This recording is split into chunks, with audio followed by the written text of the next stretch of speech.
Welcome to Learn to Live Stress-Free. This is Christine Wright with Dr. Robert Wright Jr., your go-to wellness coaches of StressFreeNow.info.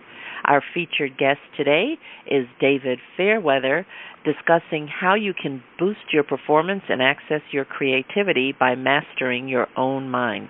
David is a registered psychotherapist who works with people's minds to help them gain control over their own thoughts, feelings, and behavior. In essence, to gain greater mastery of self and their situation, leading to greater satisfaction from both work and life. By combining psychotherapeutic techniques with EEG brainwave biofeedback and evidence-based stress response diagnostics, David works with coaching clients to achieve objective, observable results of self-mastery as evidenced in measurable successes and physiological and/or psychological change. Previously employed by York University to provide stress and anxiety reduction workshops for their Faculty of Health, David was responsible for implementing several innovative technological advancements into the School of Nursing's research on learning and performing under pressure. Originally an aerospace engineer, David has over 20 years' experience as a corporate consultant, technical expert, and high-end 3D computer-aided design and stress analysis technology trainer to some of the largest aerospace and automotive companies in North America. David, welcome. It's so great to have you back with us again today. Hi, Christine. Lovely for you to have me. Yes, David. Great. We had such fun during your last interview, and audience, we didn't know that David was a performer, so this is going to be the opposite of any kind of dreary listening experience. This is going to be like a fun time that will pique your curiosity and hopefully you'll find very interesting. So, David, you help people boost their performance and access their creativity and intuition. Can you tell our audience how you do that? I know, who doesn't want to be more creative? Hi, Bob. I think everyone wants to be more creative, apart from those people that are misusing their imagination by creating terrible things to think about, as we discussed in our last podcast about anxiety. Essentially, I'm aware that I have really creative moments when I'm not thinking. If I'm on the treadmill, in the shower, in the washroom, really, when I'm in a relaxed state, then I can have epiphanies, I can have intuitive ideas come forward, I can have insight.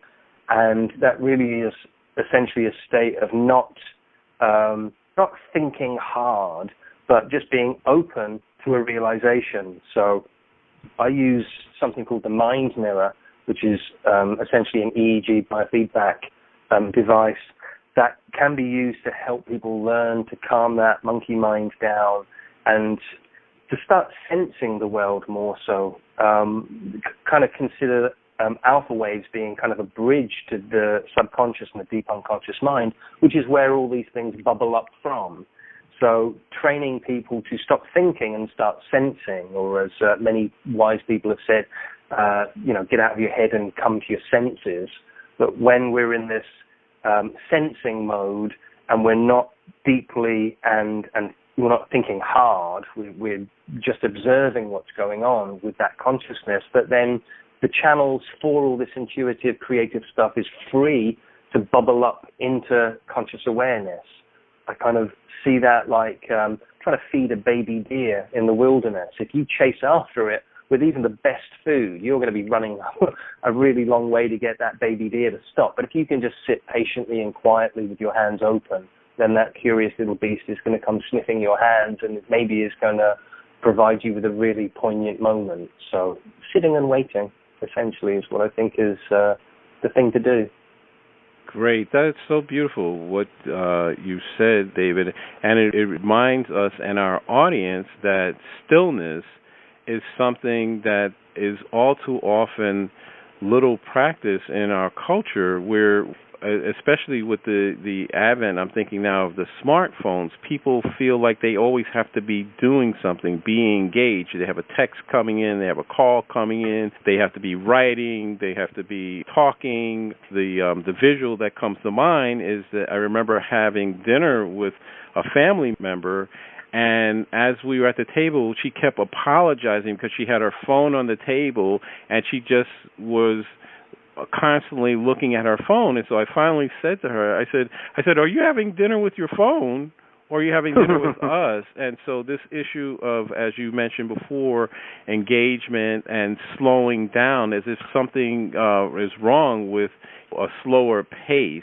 And because, again, that is the history of science, shows clearly that if you think of a guy like Thomas Edison, who took all these quick naps, or even the guy who discovered the benzene ring, that it was in a dream. So if how slowed down are you when you're sleeping? You're slowed down, and of course that's a different brainwave pattern. So I want to just segue right into that. You use EEG biofeedback using the mind mirror to help your clients achieve states of relaxed calm and increase awareness. You might be familiar with it, but I'm sure there are many people who they hear the term EEG biofeedback, they go, uh-oh, they think EKG, heart attack. Okay, well, that's a great visual, thanks. I think I'm not an expert in kind of EEG or biofeedback itself. I know quite a lot about the mind mirror through the training that I've done. It's a device that enables you to see the activity that your brain is going through. So with this particular device, the mind mirror, as invented and developed by Max Kade, Anna Weiss, and some other people involved in that lineage, it's a device that allows a separation of beta, alpha, theta, and delta waves, even kind of high-frequency gamma waves, and they are reflected on a computer screen in a way that lets someone see patterns and shapes so that different states of consciousness can be seen to be forming a particular pattern, whether that pattern is very top-heavy, high-frequency gamma and beta with very little deeper intuitive or instinctive activity in those theta and delta ranges. Someone can actually see the balance between hemispheres of their rational and logical, their irrational, and rational brain, or their logical and illogical hemispheres kind of working together, the math and language and the kind of visual and sensory emotional part of the brain. And I'm sure that's just, I've committed probably a felony of neuroscience by breaking it down like that. You can certainly you're okay find me in a moment, but it's just a way of seeing the brain activity in a colorful patterned display that can be tracked temporarily to whatever was happening during that time. So if someone has a realization, over the timeline of their training, they can see the realization. The moment that kind of aha moment came in, it will form a particular brainwave pattern. So I'm using EEG with some of the people that I work with just to help them feel or correlate their subjective experience of feeling calm or intuitive with what that looks like in the mind mirror. So by correlating those two aspects, this objective brainwave pattern that we can see and their subjective experience, they can get to have more confidence that they are entering the right states of brainwaves that are appropriate for whatever activity they're being involved in, getting to that kind of zone or the flow state, but not wondering if they're in that state, actually seeing it. So they can spend a lot less time thinking, am I doing this right? I don't know if I'm doing this right. I'm not thinking. Oh, no, I am thinking. Oh, I don't know how my body is. Oh, shut up. Like, all of the thinking that goes on, they can clearly see. And in those moments where they achieve not doing it, we can connect that to a specific temporal experience for them so that they can be like, okay, so when I keep my tongue still and I soften my eyes, I have peace and tranquility. That's good to know. Then they can replicate that going forwards and have more mastery of their own brainwaves, their own mind, ultimately. And since the mind and the body are connected and there is no way to disconnect them without a guillotine, people's bodies are going to learn how to respond to their brainwaves, and their brainwaves are going to learn to respond to their bodies. So there's a two-way street that they can get involved in and have some kind of mastery, bottom-up or top-down, whatever way that's going to happen using this equipment. David, I'm going to have to issue a warning here. You have me laughing so hard. When we put up the iTunes, we had to signify that we had clean lyrics. I mean, you're using words like guillotine. I was like, I don't know, does that follow? Is that clean lyrics? A simple way to describe the EEG and audience, what I want to say clearly is that the EEG, if you work with David, or I should say when you work with David, you'll feel better. And the thing is that you can see it, but you'll feel better. That's really what this is about. It's feeling better. And so the mind mirror is just one way of doing that. But, of course, David tells these jokes that I had such a smile wrapped around my face, and I just was imagining people in the audience who are going to hear this, that they'll be chuckling, and, whether they're driving down the highway or sitting in the airport in between flights, that this is the kind of conversation where it's an intelligent conversation that's uplifting, that leaves you feeling good. And that's really what our goal here is at Stress Free Now. Mm-hmm. And as you just kind of pointed out, Bob, you don't need EEG to feel good. A joke can get your brain into a particular state. This is just a way of seeing that state and knowing with certainty. And I do want to let everyone out there know in the audience, I don't own a guillotine. Why not? Why not? Then it is safe to interact with you. Fantastic. My laser decapitator is far more efficient. This guillotine is old technology. Okay. Oh gosh. We and Bob more than I have become familiar with the work of Max Cade and Anna Wise through the guests that we've had on our show. I'm not quite sure which one of us first came across Judith Pennington, and she's been a guest on our show discussing the work of Max and Anna, and we've had subsequent guests also talking about this. And what I find fascinating in listening to you is how clearly you put it, that this is an opportunity for us to see our mind in action, that we don't all have the opportunity. We're a mystery to ourselves. We don't know why we do what we do. We don't know what it looks like when we're agitated or when we're in balance. So this is an opportunity to see this. How did you come across this work? Did you seek this out? Did someone mention it to you? And it seems, listening to you, that it plays such a significant part in your life in keeping yourself in balance. Absolutely, yeah. I think I hold the record right now, not only for their fastest sensor hookup, but also the greatest number of self-trainings using the equipment. So I'm kind of using my Type A all in nature with this technology and loving it. I was turned on to Anna Wise a few years ago by a dear friend of mine, and just was absolutely amazed at the clarity of the way that she described the work in her book, The High Performance Mind. And I started working with that book and with Awakening the Mind, and I got some incredible results from just going through the meditations and her way of, describing everything. I since have I've found Judith, who is a wonderful person and so delightful to know on the planet.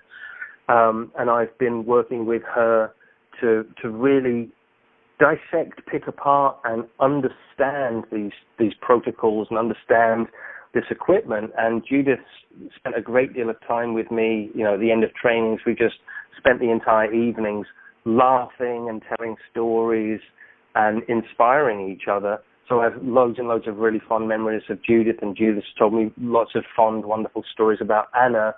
I don't know that much about Max Cade, although I have absolutely devoured his book and loved the meditations that are free for people to use on the Institute for the AwakeningMind.com.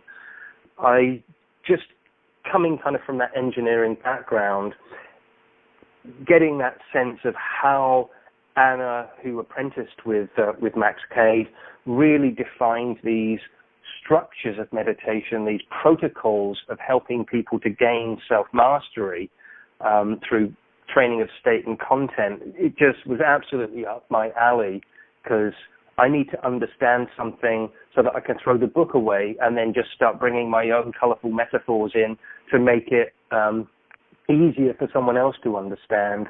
So I was really inspired by the technical aspects of Max's work, coming, I guess, from a somewhat engineering background as he did, and being a psychotherapist, seeing Anna's work as a humanistic psychologist and bringing Max's work into a clinical environment really inspired me to see what the extent of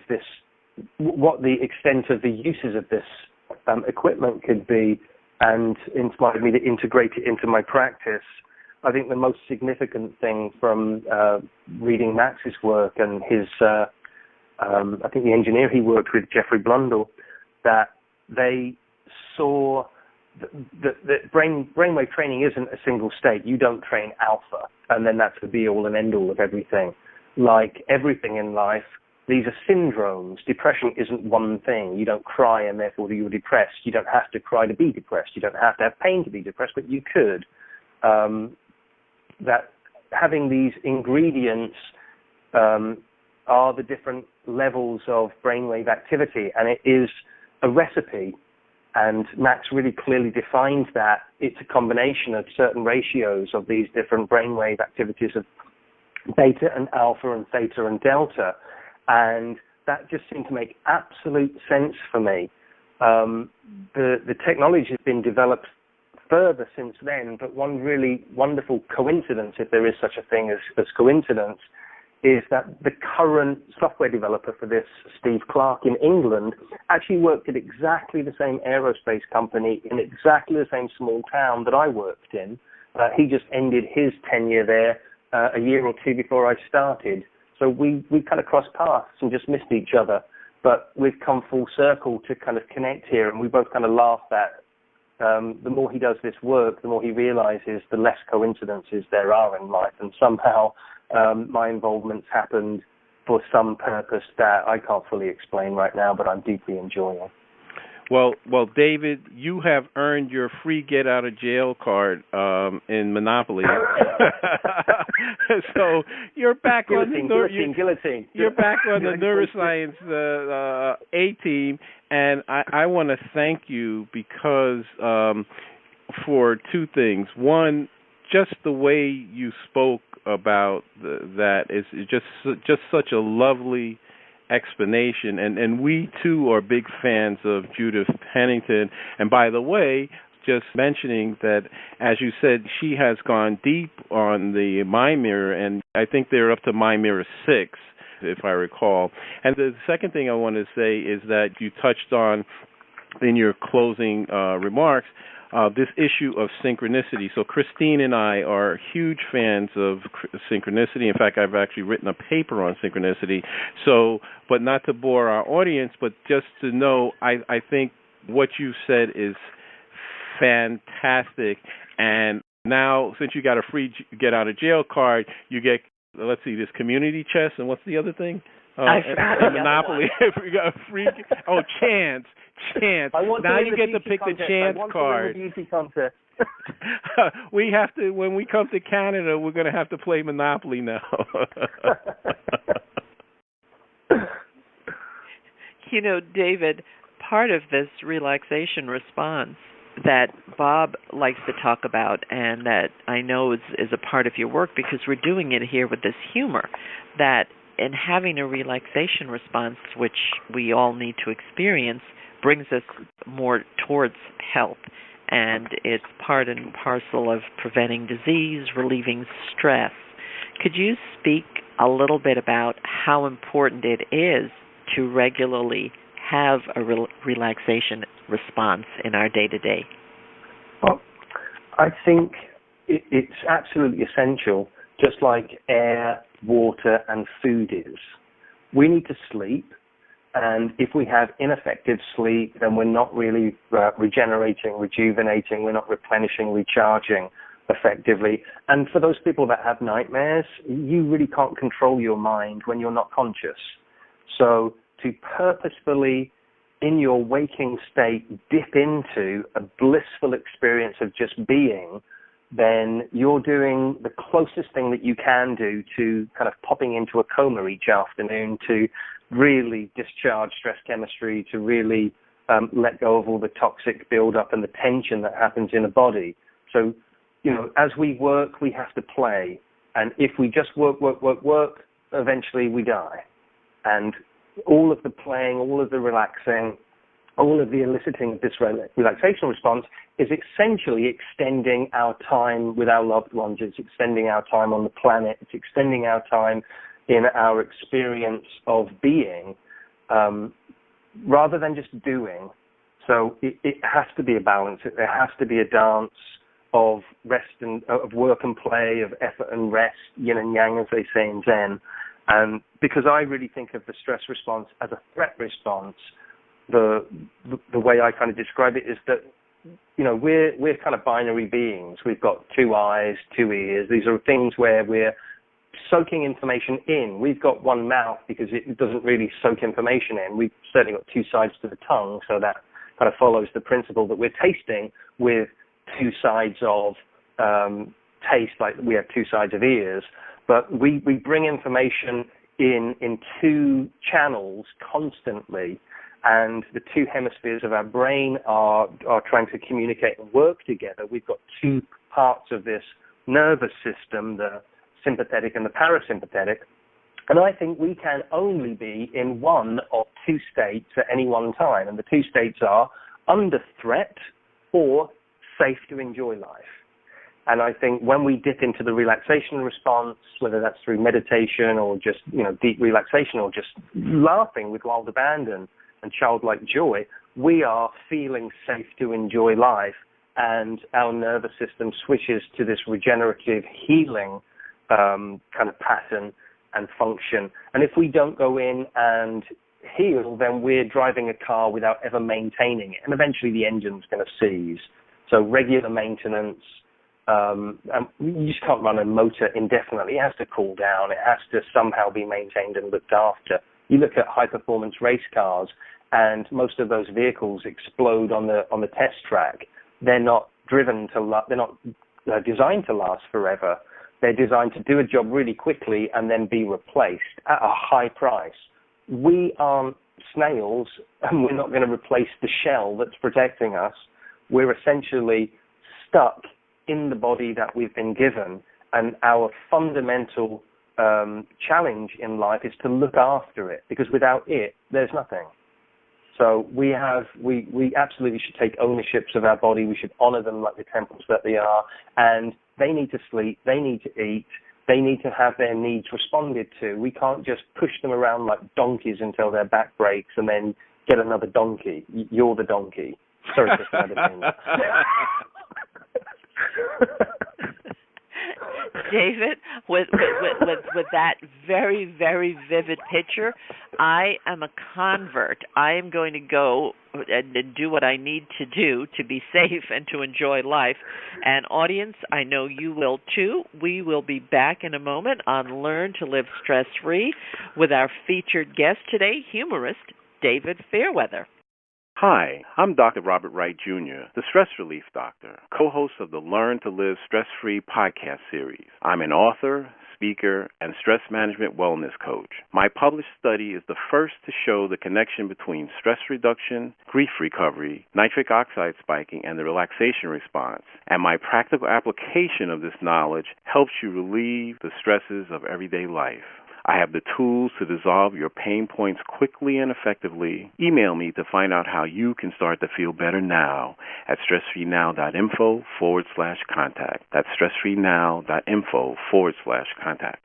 Have you been procrastinating about completing an important project or pursuing a treasured dream? Christine Wright specializes in helping her coaching clients to lay out clear, elegant strategies. She shows you how to quickly build your confidence to uncover and eliminate your habitual patterns of resistance and self-sabotage. Christine helps you discover those meaningful insights that will get you to do what works so you can celebrate your successes. Go to stressfreenow.info/contact to let Christine know that you're ready to live your ideal life now. Again, that's stressfreenow.info/contact.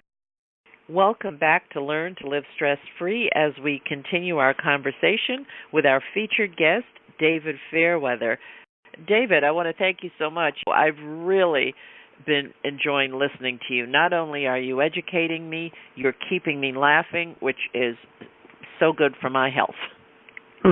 Thank you. Great. David, my understanding is that when clients use the Mind Mirror, their levels of creativity and insight seems to skyrocket. Can you tell us why this is so? Well, in my humble opinion, I kind of think that, like we were just discussing before the break about human beings functioning from one of two possible kind of binary states of being, I think that lots of people learn something and their mind locks onto it and closes, and it just becomes truth. But I think, going back to Eve discovering that the planet was spherical rather than flat, no one is taking their ship over the edge of the horizon if they really are certain that they're about to die. You have to be open to the possibility that what you've been taught isn't right in order for you to go on and explore. So the Mind Mirror really helps someone unlock their rigid thinking that's keeping them stuck in potentially victim mode, or keeping them stuck in the same state of mind that causes a problem. Like Einstein says, you can't fix a problem with the same state of mind that causes it, or, I'm badly paraphrasing, I'm sure. But we have to be open to other possibilities. We have to have a childlike curiosity. I study every year at the Milton Erickson home with Dr. Jeffrey Zeig in his master classes, and on Milton's desk is a beautiful ink stamping, the solid metal stamp. I've never seen him actually use it somewhere, but it says the words, into every life there should come a little confusion and a little enlightenment. And if anyone's been to a mind-bending training they can't get their head around, you have to go through states of confusion before you can have a realization. But if you know you don't understand and you switch off and you don't explore the possibility that the way you view things is somehow not the be-all and end-all of it, then you don't get to open your mind to have that epiphany or that insight.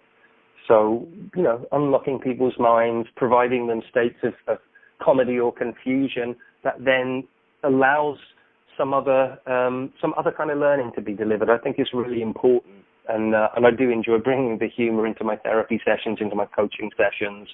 We're too serious for our own goods a lot of the time. Well, David, I'm going to bring a little humor to our podcast here. If this were, to use a sports metaphor, if this were baseball, the umpire has declared you safe. You slid into home base. That Einstein quote, the only difference from what you said is that he says the same level of thinking. So you're on safe ground there. So moving right along, I want to ask you this question, because in our previous podcast, we mentioned the fact that approximately 40 million Americans have some form of anxiety disorder, and the Mind Mirror is an ideal way to help people with anxiety. However, I mentioned that, and I've mentioned this to other people with feedback expertise, and this is a hard question, and the question is really this. In the 38 to 42 hertz range, some people experience anxiety, and while other people in that same range would be experiencing states of compassion. And so I have fun asking that question is that when you work with clients, what has been the experience in that range, or if not in that range, when you're working with someone that has high anxiety? That's what I'm really interested in. Since many people are dealing with anxiety, can you always tell using the mind mirror? It's always a correlation of subjective and objective. So, as you say, some people can be in that kind of frequency and be in a state of compassion, loving states, blissful states, and some people can be in states of anxiety. Seeing it on the mirror doesn't let you know exactly what's happening. It always needs to be correlated with someone's experience, and then you work with what they're telling you their experience of that was. My experience in that kind of gamma range is a really blissful, compassionate, loving state, especially with kind of the bilateral symmetry that I enjoy, this whole brain synchrony that kind of goes on. My experience of that is as I kind of bring myself into a purposeful state of compassion, that the mind mirror then illustrates to me that I did achieve that. And then that gives me the confidence to know that I don't have to be connected to a mind mirror to do that. I could be on the bus. I could be standing in line at a grocery store. I could be sitting in my chair in my clinic working with someone and know how to get to that state. Kind of intuitively, it's like someone whistling a song. I don't know that anyone knows that isn't a trained musician exactly how they form C when they whistle a C, but they just kind of know it. The only way that they know that is because they have had feedback from whistling along to a song that was in the key of C that let them know that they're in the ballpark of that. Otherwise, they get the feedback that they're completely dissonant with it and it's causing some tension. And so whistling a note could work with or without the accompaniment. And so people's lives, people's current state, the content that's coming up will really define what is in that note that they're playing in gamma.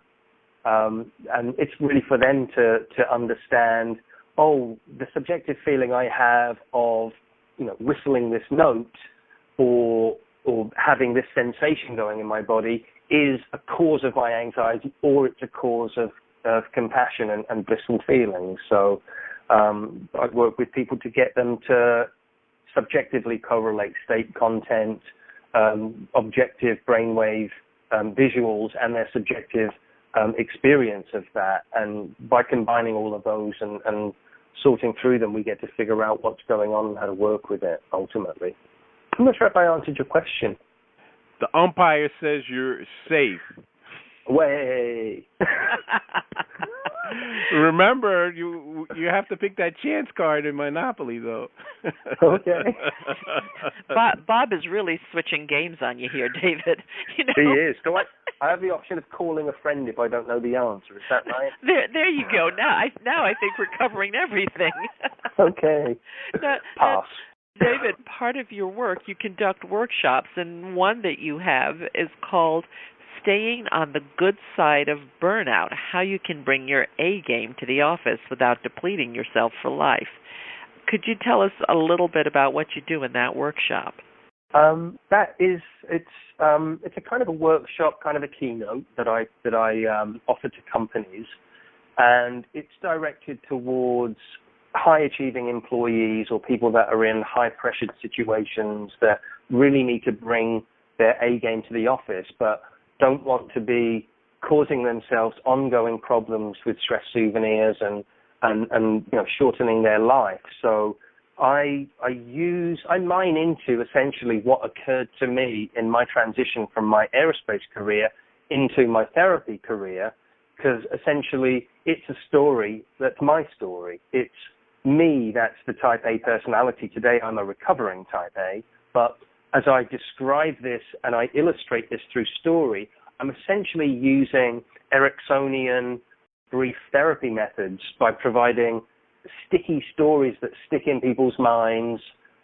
People don't really learn a great deal from dry facts on, in bullet form on a whiteboard that doesn't inspire them. So the entire talk for its whole length is really me just blending facts into stories, kind of in the way that we've done in this podcast and in the previous podcast, but different stories. People need to hear the different stories. You can't just listen to this podcast and think you've got it all, certainly. That I'm using what Erickson intuitively knew, and that's because stories are the primary commodity on the planet, in essence. I'm sure I'll change my mind about that after the interview's over, but a primary commodity, because we buy newspapers, we watch soap operas, we go to movies, we go to plays, we want to gossip. We just soak up stories most of the day. It's our primary way of wasting time before the end of our lives, and we're looking to do that because we learn so much and we are moved so much emotionally by stories, love stories, comedic stories, horror stories. We get all of that experiential learning deeply within us from that state of art. One of my therapy supervisors, Jeff Zeig, that studied personally with Erickson, absolutely understands this, and in all of the Erickson Institute's work, he's guiding people to realize that information is one thing, but we kind of respond, and maybe this isn't accurate from a neuroscience standpoint, but he kind of discusses it being limbic communication, the way that animals communicate. And this limbic communication is fundamental to art. It's fundamental to music. You can listen to a piece of music and be absolutely incompetent at understanding technically what's just happened. Was that a major seventh, or was it an augmented fourth?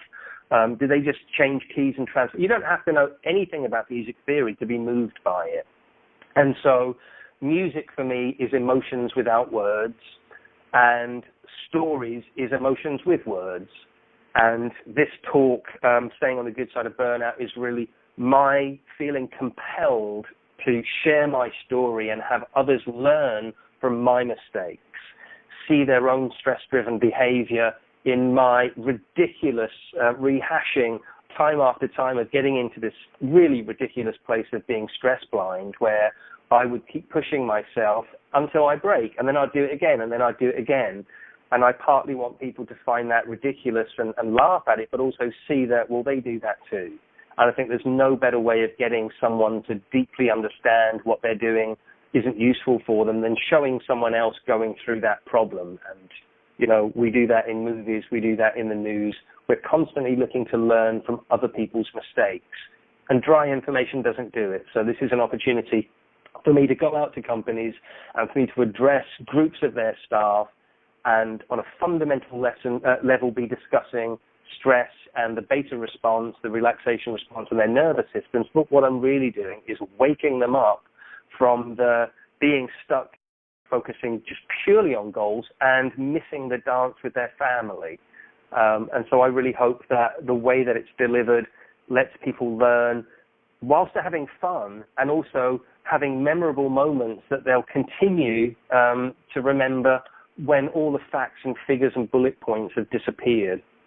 Thank you, David. That was so extraordinary. I know personally I appreciate the really profound insights that you have shared with us, and your wisdom and your humor just rings loudly and clearly. The reformed type A, I believe you called yourself, that I'm sure your audience can truly relate. I want to ask you this final question, or one of our last questions as we wind down the show here. It almost sounds to me like maybe your greatest success story, or if not your greatest, just one of your memorable success stories. The work that you do is so rewarding. What is something that, a story that you could share with us of a success that you've had with someone that had been maybe stuck or someone else hasn't been able to help them? Absolutely. Thanks for asking. I'm always very careful to answer this because I know there are, confidentiality issues within a therapeutic environment, and I wouldn't want to be kind of sharing something I don't have approval for. But I've had a couple of people that I worked with who felt really good after the work that we did specifically with insomnia in both cases, that they left me really nice reviews and testimonials about this, which I think is a public declaration that it's okay to talk about this. I won't name the people, but there was a moment I think it was 2, 3, or maybe even 4 or more years ago, where for some reason I had 2 people that were both suffering from decades of insomnia. And within about 4 sessions, both of those insomnia experience just completely dissolved, and they started living normal lives. So that was a profound experience for me to go through with them, and for someone's life to be impacted so drastically, so quickly, and so effectively. It makes all of this work and all of this training worthwhile, because you want to get objective results back from people. And I can't think of anything more wonderful than knowing that people are no longer being traumatized by flashbacks and memories, and that they are no longer depleting their lives and reducing their life expectancy by having ineffective, non-restorative sleep. So massive successes for me that both happened within a week or 2 of each other. And I have really great memories of working with those 2 wonderful people, and the way that they worked with me was just tremendous. So I love all this work, and I love helping people. Thank you, David. Excellent. Continuing on that note, would you share with our audience how they could get in touch with you or work with you if they'd care to? Absolutely. Well, I would encourage people to check out my website, which is davidfairweather.ca. It's a .ca Canadian website, not a .com. They can email me from basically anywhere at therapy@davidfairweather.ca. And if they're local to Canada or they're in Ontario and they want to speak to me, then they can leave me a voicemail. My local number, which is 416-820-3686. That's a Canadian number. Or I imagine they can follow the link somewhere that might be somewhere attached to this podcast and get in touch. Or just search me online or in YouTube. There's a lot of free resources that I put out there for people to learn to meditate, learn to relax. And somehow, if they're looking for me, I trust the universe that they will find me. Okay, excellent. Thank you, David. So, audience, you can get in touch with David. Give him a call at 416-820-3686, or check his website, davidfairweather.ca, or email him at therapy@davidfairweather.ca, and that's DAVIDFAIRWEATHER.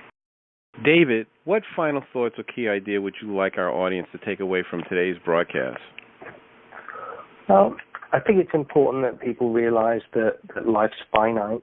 So if they have some problem that they're dealing with, now's the time to address it. Not next year, not 20 years from now.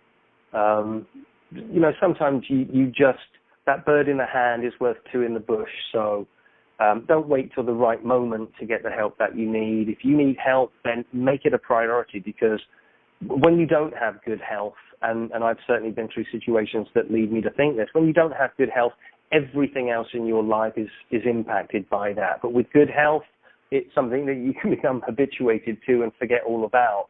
And I think when you're not really thinking about it, that means you've been effective in doing it. So I would encourage people to figure out how to get past the problems that they have, rather than hiding behind them and using those as the reason that life's not that great. Do something about it, people. Take action. Thank you, David. So, again, I'd like to thank David Fairweather for being our featured guest.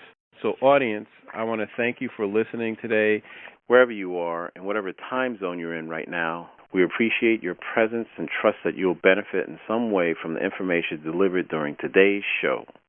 We welcome and look forward to receiving your comments about our show. Please let us know if there are additional topics you'd like us to cover, or a guest you enjoyed whom you'd like us to invite back. Please contact us through our website with your feedback and suggestions. Remember, listeners, if you'd like to experience the same benefits our coaching clients get with us, including learning how to get more results in your day and easy ways to dissolve your chronic pain, stress, and anxiety, then give us a call at 954-900-2179. That's 954-900-2179. For Christine Wright, this is Dr. Robert Wright, Jr. of www.stressfreenow.info. Until next time, be safe and be well.